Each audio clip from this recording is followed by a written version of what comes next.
चिलुआताल थाना क्षेत्र में 22 वर्षीय युवक की हत्या के मामले में पुलिस ने बड़ी कार्रवाई की है। बीते 15 फरवरी को खेल मैदान के पास युवक को गोली लगने से जान चली गई थी। जांच के दौरान तकनीकी साक्ष्यों और निगरानी के आधार पर घटना में शामिल लोगों की पहचान की गई। पुलिस ने इस प्रकरण में 7 लोगों को हिरासत में लिया, जिनमें 2 किशोर भी शामिल बताए गए। जांच में सामने आया कि सभी एक दूसरे को पहले से जानते थे और आपसी विवाद के दौरान घटना हुई। तलाशी के दौरान घटना में इस्तेमाल हथियार के साथ कई अन्य सामग्री भी जब्त की गई। पुलिस अधिकारियों के अनुसार पूरे मामले में आगे की विधिक प्रक्रिया जारी है और शेष पहलुओं की भी गहन जांच की जा रही है। इस संबंध में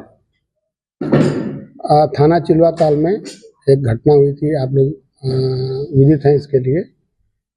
एक निषाद व्यक्ति है जिसकी मृत्यु हुई थी और इसमें जब इस घटना के अनावरण में हमारी 8 से 10 टीमें लगाई गई थी। मृतक का नाम अरुण निषाद है और इसमें चूंकि मामला इस तरह का था कि कुछ भी जानकारी पुलिस के पास नहीं थी। केवल ये जानकारी मिली थी कि कुछ लड़कों ने अरुण को गोली मार दी है, बस इतनी सूचना हमें मिली थी। घटना स्थल पे तत्काल सभी अधिकारी पहुंचे, स्थानीय फोर्स और तमाम टीमें गठित करके इसके अनावरण हेतु लगाए गए थे। सबको अलग अलग कार्य संपादन हेतु लगाया गया था।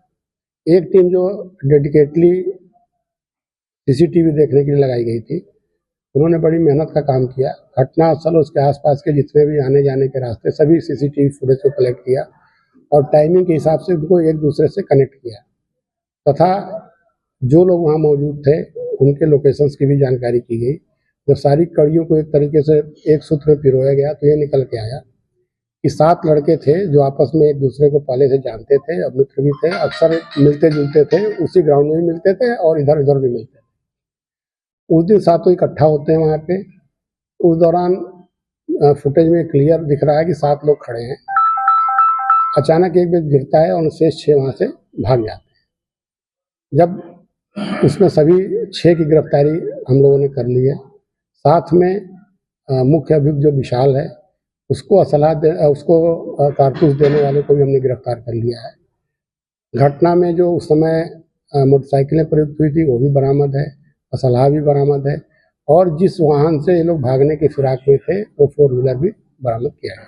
सर, स्थानीय जब घटना होने को स्थानीय लोग काफी उग्र थे, किस तरह घटना को खुलासा जो है क्या क्या मदद ली गई? देखिए, चूंकि घटना शुरू में जो बताई गई उसके कारण वो स्थानीय व्यक्ति थे और गांव का ही मृतक था तो लोगों में स्वाभाविक आक्रोश था। जब धीरे धीरे लोगों को सच्चाई पता चली, लोगों को जानकारी भी दी गई और सारी मैंने जैसे पहले ही बताया कि सीसीटीवी फुटेज लोकेशन के फुटेज से और लोकेशन के आधार पर उनके पास असलहा आया, ये जानकारी कर ली गई है। उसके लिए भी हम कार्रवाई करेंगे। अपराधी पेशेवर है, पहले भी उनको अपराध नहीं, अभी ऐसी कोई जानकारी नहीं मिली है, फिर भी हम अन्य जानकारी कर रहे हैं। क्योंकि जानकारी मिली है कोई असलहा दे रहा है? जी हाँ, उसके बारे में जानकारी हुई, उस पर हम लोग काम कर रहे हैं। क्योंकि जो गिरफ्तार हुए इसमें 3 नाबालिग हैं और शेष आपके सामने प्रस्तुत किए गए हैं और इसमें आगे की हम और भी छानबीन कर रहे हैं और सबकी अलग अलग भूमिका की भी जांच कर रहे हैं कि कौन सा लड़का वहाँ किस हेतु पहुंचा था, कितना सही कितना गलत है और जो जिसका जितना रोल है उसके आधार पर हम अग्रिम कार्रवाई करेंगे। गोली मारने की वजह क्या कुछ पता चल? वजह अभी तक जो सामने आई है कि सभी आपस में एक दूसरे को जानते थे, वहाँ पे इकट्ठा हुए। विशाल ने एक असलहा निकाला, किसी बात पे उसने गोली चला दी जो सामने खड़े और उनको लग गई। या कोई ऐसा गिरोह है जो फर्जी असलहा और उस पर हम लोग काम करा रहा है गोरखपुर में? कारतूस उपलब्ध कराने वाले को हमने गिरफ्तार किया हुआ है। असलहा देने वाले के बारे में जानकारी प्राप्त की गई है, उस पर आगे हम काम कर रहे हैं। नहीं, 8वां वही है असलहा देने वाला। अब ये तो आगे का विवेचना बताएगी क्या आगे होगा।